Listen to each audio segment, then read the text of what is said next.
Hello, this is Jason from ShySnake talking about the technical aspects of spy DNA. And now we're going to talk about hitting targets and all the things that affect your ability to hit a target. So we're at the firing range at the base. So we have a variety of targets at various distances and a variety of weapons to work with. If you remember from the encumbrance talk in the very beginning, I've loaded up to the point where unfortunately the character can't run, so you'll see me moving somewhat slower between targets because I picked up quite a few heavy weapons. So let's start. We'll start with the light pistol we used in the damage demonstration. So the way we do aiming, basically the more time you spend aiming, the better the chance your shot is going to be. There are three things that affect the ability to hit a target. Well, actually four. Three things affect accuracy, and the fourth one is cover. So we basically model the accuracy of the weapon itself. So some pistols, or some weapons like this pistol, are actually reasonably accurate itself. So if you look at the details on the gun, you can see even at 100 meters, the estimated error is about 35 centimeters. That would be a reasonable thing against as target standing in the open. You could maybe make that shot, assuming the character had enough skill. But when you look at some of the others, like the PA-19, the accuracy is actually much worse. It's about 4 times more spread to the shots, or they spread over area about 4 times greater. So yes, the accuracy of the weapon affects things, the sights you're using.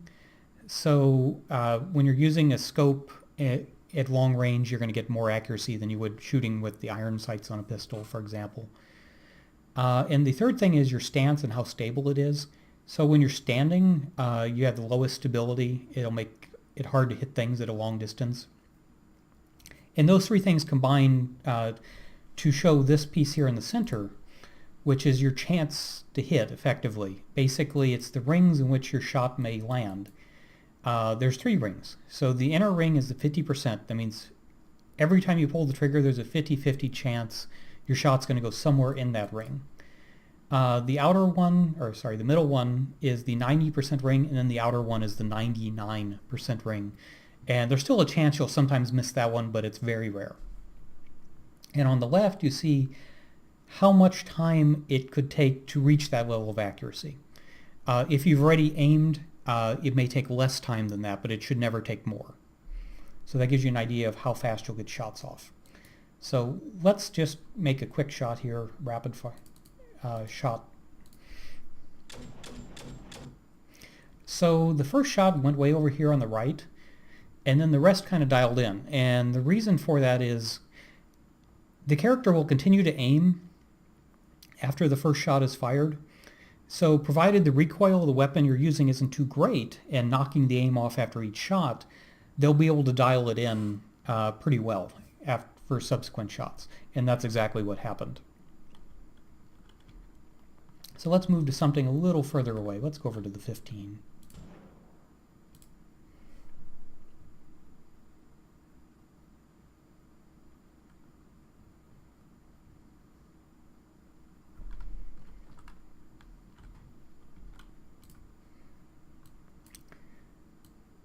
So you can see here it's going to take a little longer aim time to hit this target reliably. So I'm going to first fire just rapidly at it.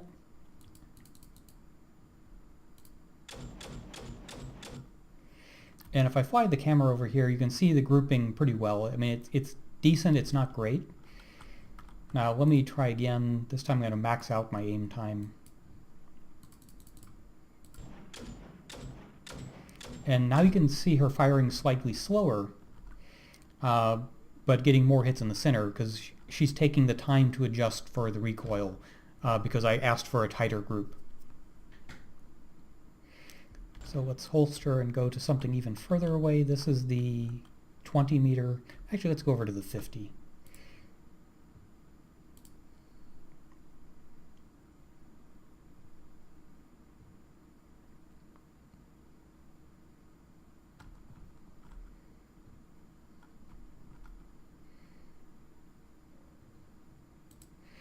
So this is about the limit I would want to use a pistol at, because you can see I'm not getting very good accuracy with it at this point.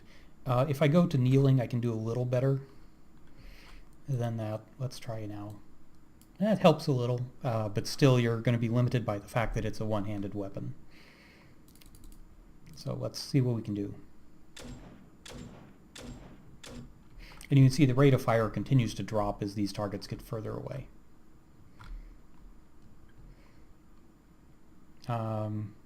Yeah, you can tilt the camera up a little. I always hit the wrong key. So you can see we're doing an okay grouping, not great. So let's switch to the heavy pistol. One of the things we do simulate is the longer the sight radius and the heavier the weapon, it's a little easier to keep it stable. So for comparison,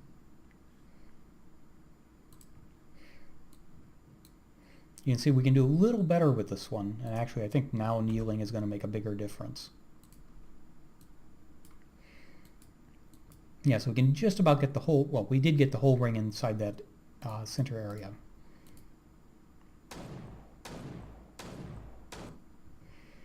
And yeah, I could fly over there and you could see the grouping, but they're going to be pretty good.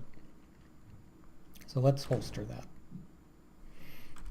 Whoop, actually, I might as well show you prone shootings.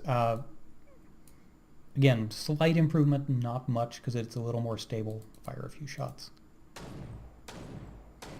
And the animation is from the rifles. We don't have a prone shooting from prone animation for pistols by themselves yet, so I'm going to have to edit this one to make it move that left hand. But I'll stand back up now. And you can see it switch there.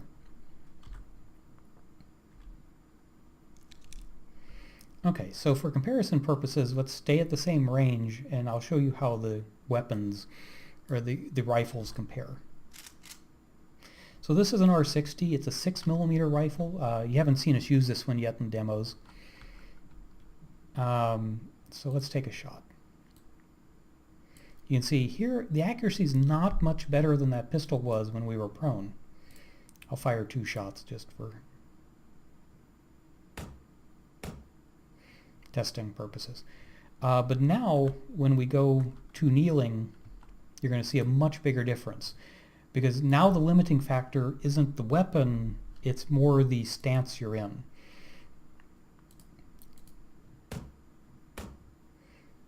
So at this point I'm not going to bother with prone, because it's going to be very clear you're going to be able to hit it.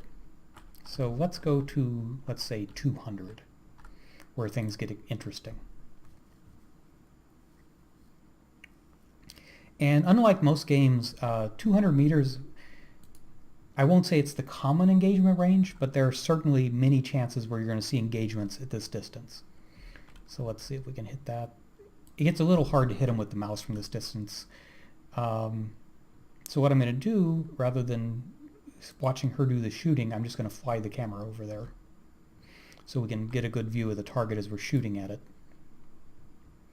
And the way I'm doing that is I just mouse over the thing I want to fly the camera at, and you hit tab, and it'll alternate between where it's at and focusing on the character and going over to the target.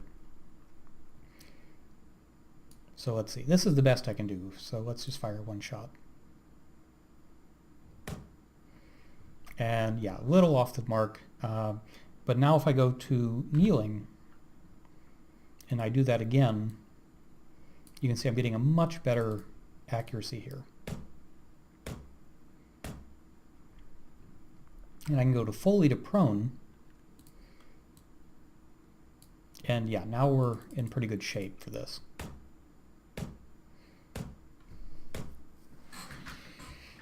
I'll fly the camera back.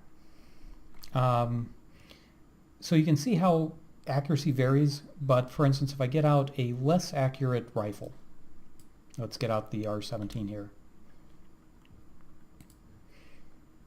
So now, even though the character's got the same skill, nothing else has changed, my accuracy is limited by now the rifle. But the other thing you'll notice is the follow-on shots with this are much faster because of the lower recoil.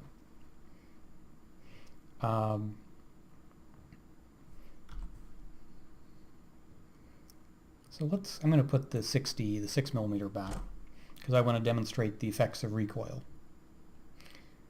So I'm going to tab to this thing, and I'm going to fire 2 bursts at max aim.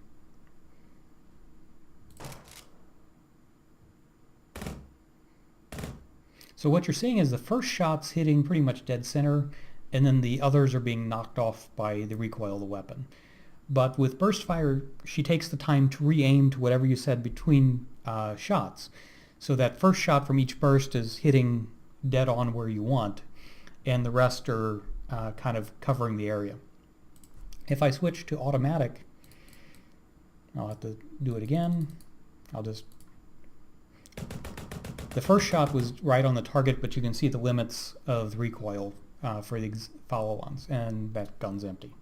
So I'll fly the camera back to the character and get up here.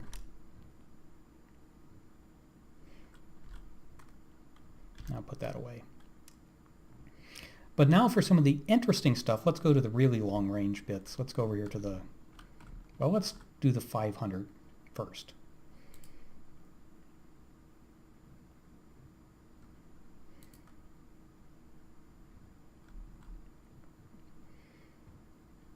So I'm not even going to bother with shooting standing from here. Oop, I need the gun. Oh.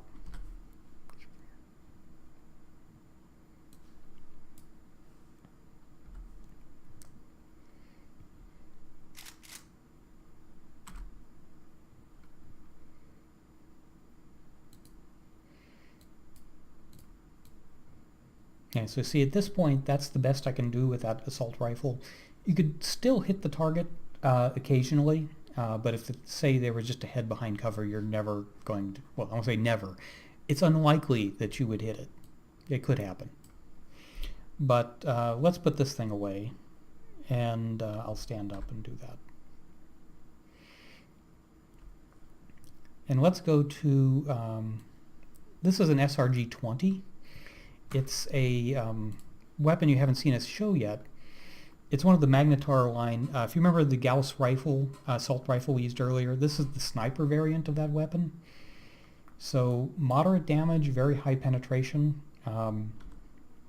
This is actually slightly more powerful than the Gauss rifle, or sorry, the assault rifle is, because it's got different electronics for firing more energy into one shot, as opposed to spreading it out over a lot of shots. So you can see it's a little more accurate. 500 meters is a long range even for this one. So I'm going to go to the, let's see, I guess we have a 205 here. That's what we were just shooting at. But I'll show you the other interesting thing with this one. Because of the low recoil for the Gauss guns, you can actually double tap very well at long range. You can see where they're hitting mostly in the first two were both in the center. The last one had a little bit of a flyer.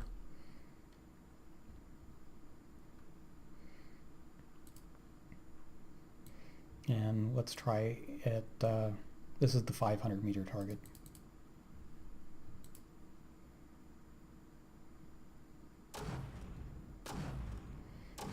And the reason you didn't hear the shots is because the camera was way over at the 200 meter mark when we fired them. And it's considerably quieter. So yeah, occasional flyers on this one, but you can see the first shots are pretty much dead on target. Actually, let me change guns real quick. And so this is the most accurate thing in the game. You saw it demoed in the damage system.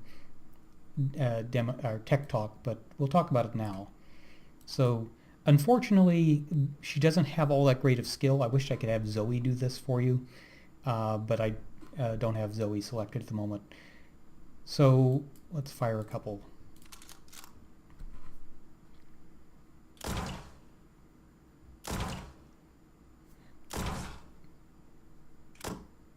So you can see with the 10mm rifle, you can really do a good job on that target. And for just fun and why not, let's go for the 1 kilometer target here.